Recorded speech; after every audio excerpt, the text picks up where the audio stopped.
And do you think if the people in the planet get a chance to get free, you will get them?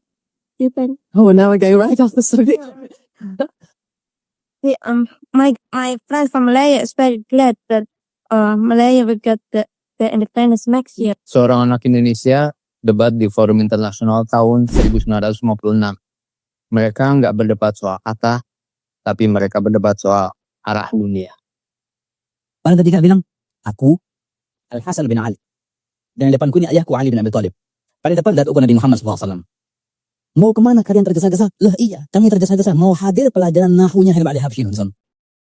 Kaji, pagi-pagi. Tergesa-gesa mau ngapain? Mau hadir pelajaran nahu. Tergesa-gesa mau ngapain? Mau hadir pelajaran nahu. Antum dengarkan berkali-kali, sekalipun beliau tidak mengatakan Nabi belajar. Sayangnya ini debatnya bukan ide lagi, tapi soal pilihan kata.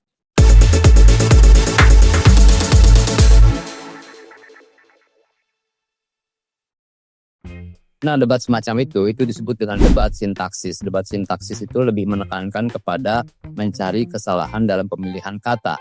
Sementara ada tingkatan debat yang lebih tinggi, yaitu debat semantik. Debat semantik itu lebih menekankan kepada makna di dalam penyampaian argumentasi dari sebuah perdebatan. Dan terakhir adalah debat substantif. Debat substantif itu mewakili seluruh gagasan yang ada di dalam tema perdebatan itu. Nah, pola-pola perdebatan semacam itu kita jumpai juga di dalam perdebatan di media sosial, di mana orang mencari kesalahan kata atau pemilihan diksi di dalam menanggapi konten atau materi di dalam media sosial.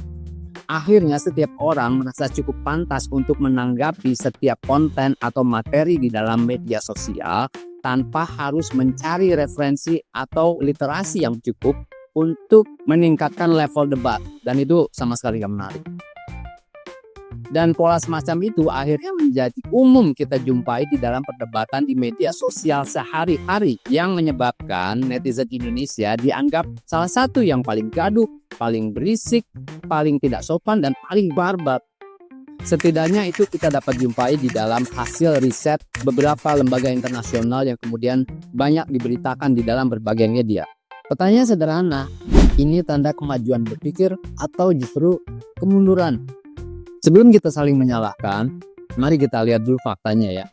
Pengguna internet di Indonesia tahun 2025 itu mencapai 230 juta orang.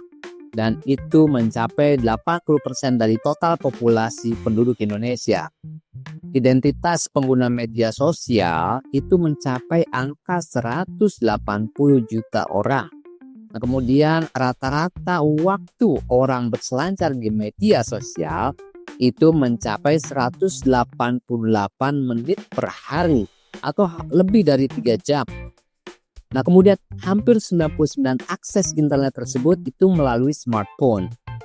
Dan rata-rata satu orang memakai lebih dari 5 platform.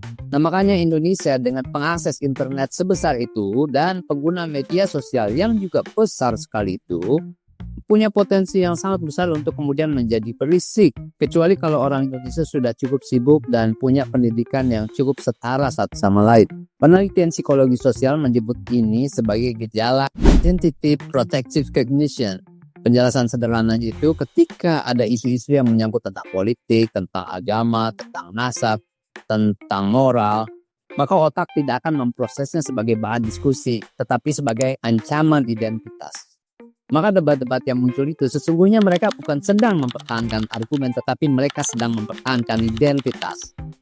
Salah satu faktor yang semakin menguatkan kenapa debat-debat di media sosial itu semakin marak, karena memang budaya di Indonesia itu sesungguhnya adalah budaya kolektif. Budaya kolektif itu orang Indonesia suka ngumpul, suka berkelompok, dan kemudian dalam kelompok itu mereka saling berinteraksi, ngobrol, dan seterusnya. Dan ketika interaksi itu kemudian difasilitasi oleh media sosial dengan informasi yang begitu banyak,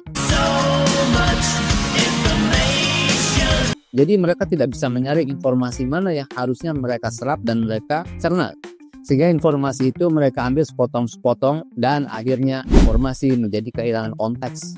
Pilihan-pilihan informasi yang mereka sukai itu kemudian akhirnya membentuk algoritma. Algoritma itu kemudian menyuguhkan apa yang ada dalam isi pikiran mereka, apa yang mereka sukai, pokoknya preferensi mereka lah. Sehingga mereka tanpa sadar makin memperkuat emosi mereka pada hal-hal yang memang mereka sukai atau sebaliknya tidak mereka sukai. Nah sayangnya di media sosial ini yang cepat bereaksi itu terlihat lebih pintar ketimbang yang bersikap lebih hati-hati. Ada satu momen penting dalam sejarah digital Indonesia, yaitu cebong kampret.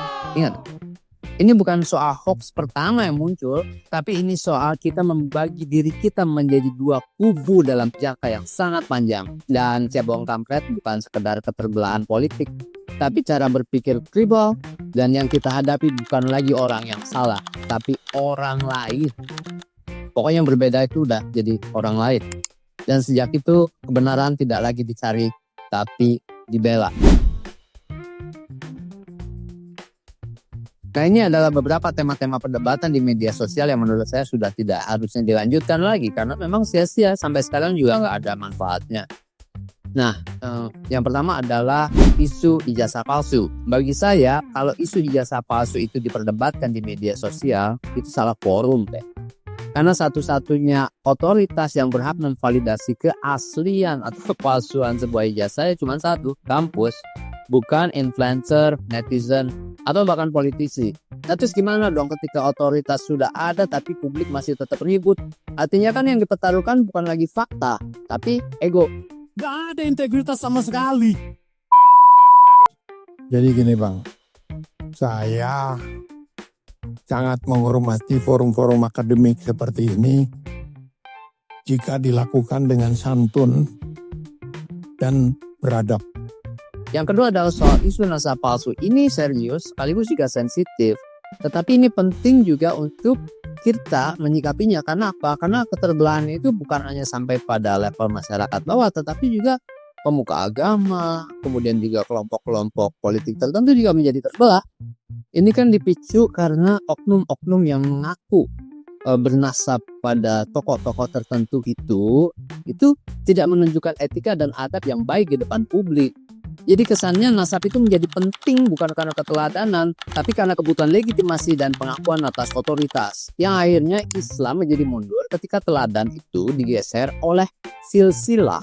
Karena sudah melibatkan kelompok-kelompok ulama, maka yang terjadi adalah perang dalil. Ketika ulama sudah terbelah, maka umat pun ikut terseret-seret. Bagi saya, kita tidak membutuhkan otoritas yang disucikan karena keturunan, tapi kita lebih membutuhkan tauladan. Ketiga adalah perdebatan soal isu tentang hal-hal yang goib dan mistik. Hal goib itu memang ada, dan memang saya pribadi juga pernah mengalami fase-fase itu. Pernah mengalami pengalaman-pengalaman goib, mistik, dan seterusnya. Tetapi ketika nalar kita berkembang, saya tidak pernah mengalami lagi fase-fase itu. Jadi memang hal-hal goib dan mistik bagi saya itu hanya akan datang di tempat di mana penalaran dan budaya cocok buat dia hadir di situ. Dan apakah itu penting sekarang? Enggak. Kenapa? Karena fasenya sudah lewat. Itu fase metafisik, sebuah masa lalu yang sudah sulit banget dilacak. Yang kalau itu bukan mukjizat, maka itu akan masuk dalam kategori dongeng akhirnya. Ya, publik akan menganggap itu dongeng. Dan masa depan manusia kan tidak ditentukan oleh dongeng, tapi oleh ilmu pengetahuan. Dan yang kita butuhkan hari ini memang bukan pendongeng, tapi orang-orang yang memiliki kapasitas. Yang keempat, nah ini menjijikan ini, konflik-konflik pribadi. Konflik-konflik pribadi itu kemudian menyeret-nyeret publik yang gak ada urusannya dengan konflik itu, menjadi terlibat dan menjadi berpihak kepada kubu A, kubu B seperti itu. Seperti kayak nonton bola gitu, ada pendukung Persib, ada pendukung Persija misalnya seperti itu. Itu murni konflik internal tapi diseret-seret ke publik. Kenapa? Karena ketika konten itu sudah bisa dimonetisasi, konflik itu juga bisa mendatangkan penonton.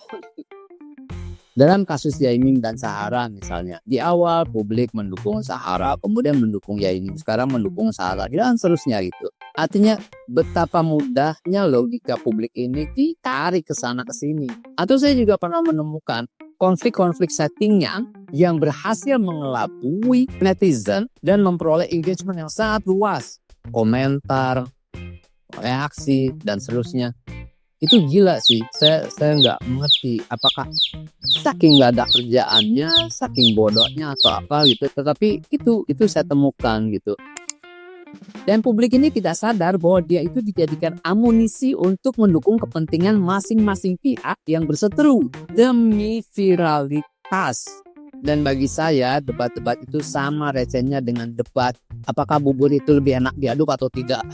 Ini sekali lagi ya, bukan berarti kita itu tidak peduli pada fakta. Masa energi kita akan habis di sana? Dan sadar nggak semuanya kamu itu sebetulnya dijadikan cheerleader saja oleh mereka yang ingin memperkuat opini publik. Dan memang itulah konsekuensi dari komunikasi massa ya. Siapa yang memenangkan opini, dia yang akan memegang kendali informasi.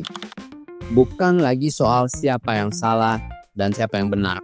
Nah, clear ya bahwa debat-debat di media sosial itu nggak pernah ada yang selesai. Kenapa? Satu, media sosial itu nggak punya mekanisme resolusi. Kedua, dia nggak punya wasit.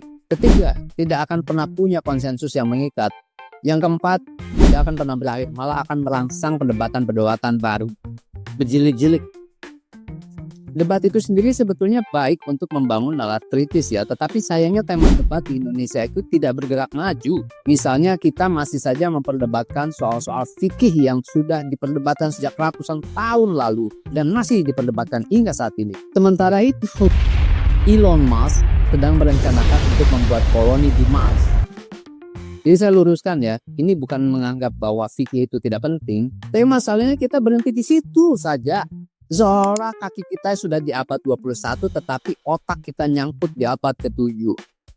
Masyarakat dewasa tidak diukur dari seberapa keras dia berdebat, tapi dari seberapa tepat dia memilih fokus. Dan peradaban maju bukan yang paling berisik, tapi yang paling produktif dalam menjawab kebutuhan masa depan. Mungkin masalahnya bukan pada tema debatnya ya. Mungkin masalahnya kita terlalu sibuk mencari siapa yang salah sampai lupa menanyakan kepada diri kita sendiri sebenarnya apa yang penting buat kita. Tapi kalau kebisingan itu bisa menyelesaikan masalah ekonomi dan pendidikan, maka ya nggak apa-apa, diteruskan aja. So, bukan media sosial yang membuat kita mundur, tetapi pilihan kita sendiri tentang hal apa yang layak kita perjuangkan. Terakhir dari saya, masa depan tidak dibangun di kolom komentar.